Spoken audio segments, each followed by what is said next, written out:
قال ما من ولد بار ينظر إلى والديه نظرة رحمة إلا كتب الله له بكل نظرة حجة مبرورا قالوا وإن نظر كل يوم 100 مرة قال نعم الله أكبر وأطيب পয়গম্বরের সাহাবী আব্দুল্লাহ ইবনে আব্বাস রাদিয়াল্লাহু তাআলা আনহু রাইসুল মুফাসসিরিন কোরআনের ব্যাখ্যাকারক কোরআনের দ্বারক বাহক আল্লাহুম্মা ফাক্কিহু ফিদ্দীন ওয়া আল্লিমহু তাউইল এত জ্ঞান আব্দুল্লাহ ইবনে আব্বাসকে আল্লাহ তাআলা দিয়েছিলেন নবীর দুয়ার বরকতে নবীজির সহপাঠীতে থাকার কারণে সংস্পর্শে থাকার কারণে আব্দুল্লাহ ইবনে আব্বাস হাদিসটা বর্ণনা করেছেন যুগশ্রেষ্ঠ মুহাদ্দিস এত বড় মুহাদ্দিস উনি বলতেছেন পয়গম্বর একদিন নসিহত করতেছেন নবীজি বলেন ক্বালা মা মিন ওয়ালাদিন বারিন ইয়ানজুরু ইলা ওয়ালিদাইহি নাযরাত রাহমা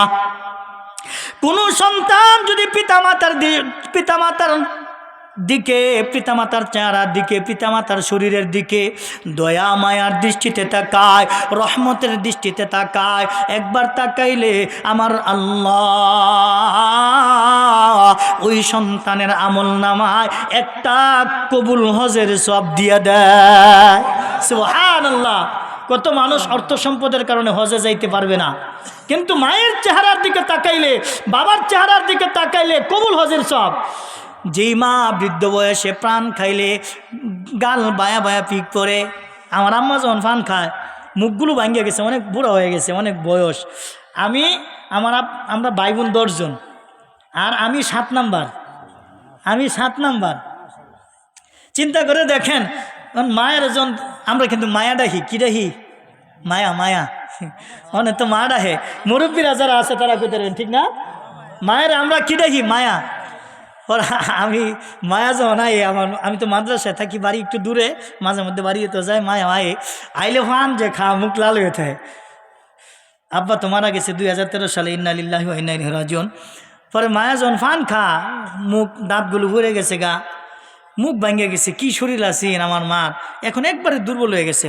পরে যে গাল বা যখন ফিকগুলি পরে মুখগুলো যখন হয়ে গেছে, এদিক দিয়ে জোড়া আছে না, ভাঙিয়ে গেছে, হুঁডা হয়ে গেছে গা, এন্দা ফিকগুলো পরে যে আমি কই মায়া মাসে তো একটু পরিবেশ দেখে, মাসে কী কই খারুল আম্মা কিরম, খারুল বাসার আম্মা কিরম, আমি এই কথা কই আর কি। পরে মায়া আসে, কলে বাবা আমার আর কেটা দেখবো, ভাইয়া আসে কলে আমার এখানে দেখবো, আমি কই বলি এতে ফুচ্চা রাখতাম না, এতে কিরম দেওয়া যায়। আহা মা আসে, আল্লাহ রসুল কয় মা মিন ওয়ালাদিন বারিন, আহা কি মজার হাদিস। নাযরাতা রাহমাতিন ইল্লা কাতাবাল্লাহু লাহু বিকুল্লি নাযরাতিন হাজ্জাতাম মাবরুরা। সুবহানাল্লাহ। নবীজি বলেন কোন সন্তান যদি তার মায়ের চেহারার দিকে মুখের দিকে বাবার চেহারার দিকে মুখের দিকে দয়া মায়ার দৃষ্টিতে তাকায়, দয়া মায়ার দৃষ্টিতে তাকাইলে আমার আল্লাহ ওই সন্তানের আমল নামায় একবার তাকাইলে একটা কবুল হজের সওয়াব। সাহাবী একজন জিগায় নবী গো আমি যদি আমার মায়ের দিকে বাবার দিকে দৈনিক 100 বার তাকাই তাহলে 100 কবুল হজের সওয়াব হবে নি? নবীজি বলেন ক্বালা নাআম, হ্যাঁ 100 কবুল হজের সওয়াব আল্লাহ তোমার আমল নামায় দিয়া দিবে। সুবহানাল্লাহ। পয়গম্বর আরেকটা হাদিসের মধ্যে বলেন মান আসবাহা মুতিআন লিল্লাহি ফি ওয়ালিদাইহি আসবাহা লাহু বাবানি মাফতুহানি মিনাল জান্নাহ ওয়া ইন কানা ওয়াহিদান ফাওয়াহিদা। কোন সন্তান যদি সকাল এবং রাত এরকম ভাবে দিন কাটায়, রাত পোহায়, যুবক রে, যার আব্বা আম্মা দুনিয়ার জিন্দেগিতে জীবিত আছে তার 2টা জান্নাত জীবিত আছে। সুবহানাল্লাহ। ক্বালা হুমা জান্নাতুকা ওয়া নারুকা। রাসূল হাদিসের মধ্যে বলেন, যার আব্বা আম্মা দুনিয়ার মধ্যে জীবিত আছে তার দুইটা জান্নাত জীবিত আছে। সুবহানাল্লাহ। মান আসবাহা মুতিআন লিল্লাহি ফি ওয়ালিদাইহি আসবাহা লাহু বাবানি মাফতুহানি মিনাল জান্নাহ। কোন সন্তান যদি পিতামাতার দিকে সন্তুষ্ট থাকে আর পিতামাতা যদি সন্তানের প্রতি সন্তুষ্ট থাকে, এরকমভাবে সকাল থেকে দিন রাত বানায়, রাত থেকে সকাল বানায়, তার মানে দিনকাল অতিবাহিত করে সকাল সন্ধ্যা যদি বানায়, তার প্রতি তার আব্বা আম্মা সন্তুষ্ট।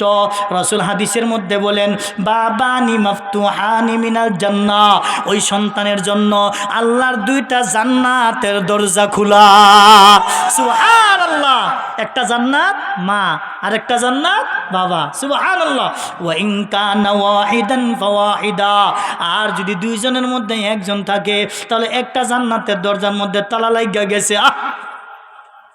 আর একটা জান্নাতের দরজা খোলা আছে। হাদিসের পরের অংশ নবী বলেন, ওয়ামান আসবাহা আসিয়ান লিল্লাহি ফি ওয়ালিদাইহি আসবাহা লাহু বাবানি মাফতুহানি মিনান নার ওয়া ইন কানা ওয়াহিদান ফাওয়াহিদা। আর যদি কোনো সন্তানের প্রতি পিতামাতা অসন্তুষ্ট থাকে, এইরকম অসন্তুষ্ট অবস্থায় দিনকাল অতিবাহিত করে, তার জন্য জাহান্নামের দুইটা দরজা খোলা। আর যদি দুইজনের মধ্যে একজন থাকে তাহলে একটা জাহান্নামের দরজা খোলা। নাউজুবিল্লাহ বলেন।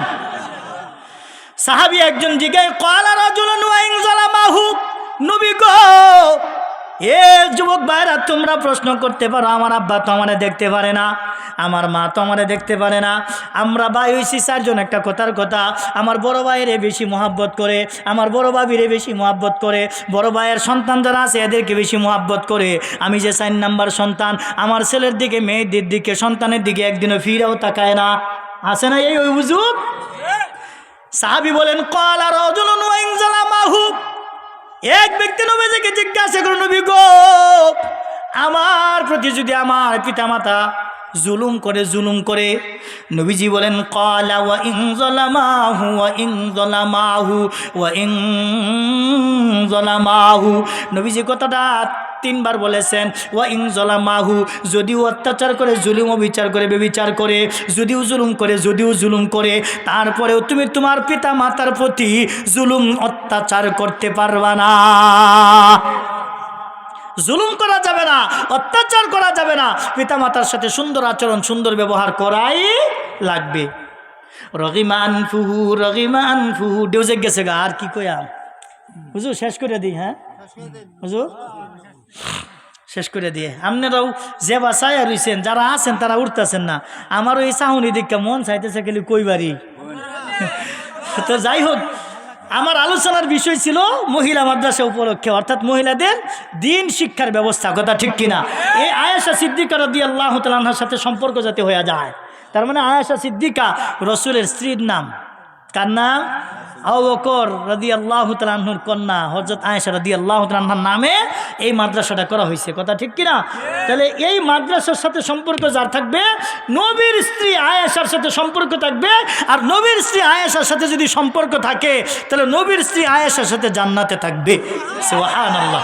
আল মারউ মা মান আহাব্বা, আপনি যারে ভালোবাসবেন, যাকে ভালোবাসবেন, ময়দানে মাহশরে তার সাথে আপনার হাসর নাসর হবে। কার সাথে হাসর নাসর হবে? যদি আলেমরে ভালোবাসেন আলেমের সাথে, জালেমরে যদি ভালোবাসেন তাহলে জালেমের সাথে। কথা ঠিক কিনা? তাহলে আমার আলোচনার বিষয় ছিল নারী নিয়া, কি নিয়া? মহিলা নিয়া। কি নিয়া? তাহলে মহিলা হচ্ছে নারী, তাহলে নারীর হলো 4টা ভাগ। কয়টা ভাগ? একটা হলো মা, একটা হলো বোন, একটা হলো স্ত্রী, একটা হলো কন্যা। তাহলে এই 4 জনকে সেফটি দেওয়া লাগবে। টায়ার যেরকম টিউবের সেফটি দেয়, টায়ার যেরকম টিউবকে যেরকম নিরাপত্তা দেয়, আপনি আমি হলাম পুরুষ, পুরুষ হলো টায়ার, আর টিউব হলো নারী। ওই টায়ারগুলো টিউবে যেরকমভাবে নিরাপত্তা দেয়, পুরুষে নারীদেরকে পর্দার ব্যবস্থা করে দিবে, তারা পর্দার ভিতরে থাকবে।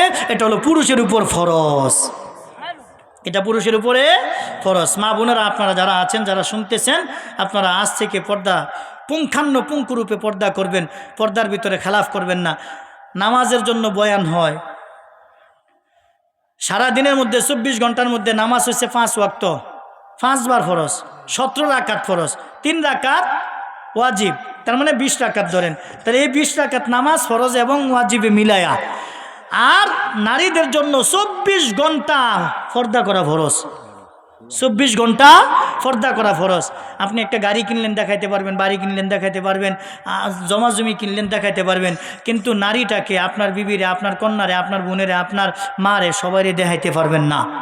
যদি দেখান তাহলে ব্রেক ছাড়া গাড়ি, পর্দা ছাড়া নারী, যে অবস্থা হয় আর কি। নদীর পাড়ের বাড়ি, বুঝেন নাই? নদীর পাড়ের বাড়ির কোনো গ্যারান্টি আছে? যে কোনো সময় ভেঙে যেতে পারে। ব্রেক ছাড়া গাড়ির কোনো গ্যারান্টি আছে? যে কোনো সময় অ্যাক্সিডেন্ট হইতে পারে। পর্দা ছাড়া নারীর কোনো গ্যারান্টি আছে? জাহান নামে লয়ে যাইব। কই লয়ে যাইব? কথা কয় না, কই লয়ে যাইব? জাহান নামে। তাহলে আমরা যাতে জাহান নামে না যাই। দাওয়াতে তাবলীগের মধ্যে একটা কথা আছে, পুরুষের দায়মি ফরজ হয়েছে 3টা। কয়টা? পুরুষের দায়মি ফরজ কয়টা? এক নাম্বার, সর্বদা ঈমান ও আমলের হাওলায় থাকা। 2 নাম্বার, নাভির উপর থেকে হাঁটুর নিচ পর্যন্ত ডাক্কা রাখা। এটা হলো পুরুষের ফরজ, এটা হলো পুরুষের পর্দা। কমপক্ষে এগুলো এতটুকু রাখতেই হবে, এটা ফরজ। আর যদি কেউ নেংটি মারে, ফরজ তরক হবে, গুনাহ হবে। ফাঁসা মারে না, আছেন অনেক লোক। আবার অনেকে আছে ফরসাপ করতে যায় লঙ্গিটা আঙ্গায় এরকমভাবে। কুত্তাও তো তোমার সে ভালা, কথা ঠিক কিনা? কুকুরেও তো চিন্তা বিক্রি করে, আমার লজ্জাস্থানটা যাতে কেউ না দেয়। তুমি কি করলা এটা? অনেক যুবক আছে এরকম জিন্সের প্যান্ট পিনতে, একটা টাইট ফিট, পরে খারিয়া হলুদ সোয়েটটা বার হয়ে এক করে ব্রাশ পায়া। কথা ঠিক কিনা? সেরকম এগুলি করা যাবে না, এগুলি করা যাবে না। বেঈমান হয়ে মরতে হবে, এগুলি করলে বেঈমান হয়ে মরা লাগবে। তাহলে পুরুষের দাবি ফরজ কয়টা? 1 নাম্বার, সর্বদা ঈমান ও আমলের হাওলায় থাকা। 2 নাম্বার, নাভির উপর থেকে হাঁটুর নিচ পর্যন্ত ডাক্কা রাখা। 3 নাম্বার, পরিবার পরিজন যারা আছে তাদেরকে পর্দার ব্যবস্থা করে দেওয়া। তাহলে পুরুষে পর্দার ব্যবস্থা করে দিবে আর নারীরা পর্দার ভিতরে থাকবে।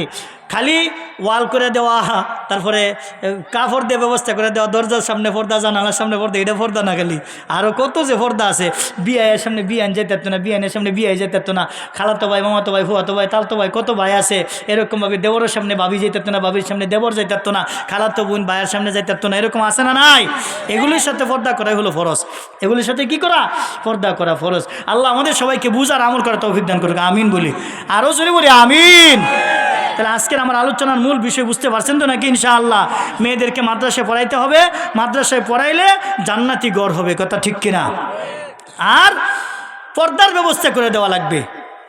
আমি আপনাদের এখানে, আপনারা আমাকে চিনতেন না, আমিও আপনাদেরকে চিনতাম না, আমাকে এখানে গত বছরও দাওয়াত দিয়েছেন। এই যে আমার মনির ভাই হজরতের সাথেও কথা হয়েছেন।